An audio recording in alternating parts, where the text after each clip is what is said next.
आपलं नाव? वेळ धनाजी घाटगी, राहणार चिंचवड, तालुका शिरोळ, जिल्हा कोल्हापूर.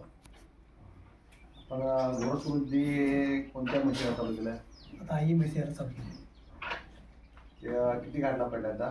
पहिला एक 8 दिवस आम्ही 30 ग्रॅम वापरलं. परत मग प्रॉपर तुमचं सांगितलं तर आम्ही एक अर्ध्या दिवसानं 50 ग्रॅम प्रॉपर चालू केलं. पण ते वापरल्यानंतर काय काय फरक जाणवतो तुम्हाला? पहिला जेव्हा कमी जायचं होतं म्हणजे 30 ग्रॅमवरनं, तेव्हा आम्हाला एवढं म्हणजे हे आलं नव्हतं. परत जेव्हा वाढवलं तेव्हा आम्हाला फॅट आणि पचन होता ती जरा चांगली झाली. पचन संस्था सुधारली आणि फॅटमध्ये जाऊन 2-3 पॉईंटचा फरक पडला.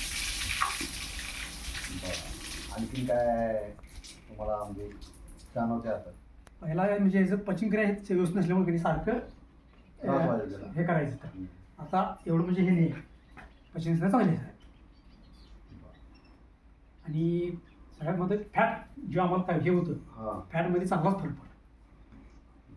बाकीच्या लोकांनी घोरसवृद्धी वापरावं काय मत आहे त्याच्याबद्दल तुमचं? ज्यांच्याकडे म्हणजे आता प्रॉब्लेम मी आता सांगतोय की ज्यांचे फॅट आणि एसएनएफ आहे आणि पचन आहेत त्यांनी वापरावं हे म्हणजे.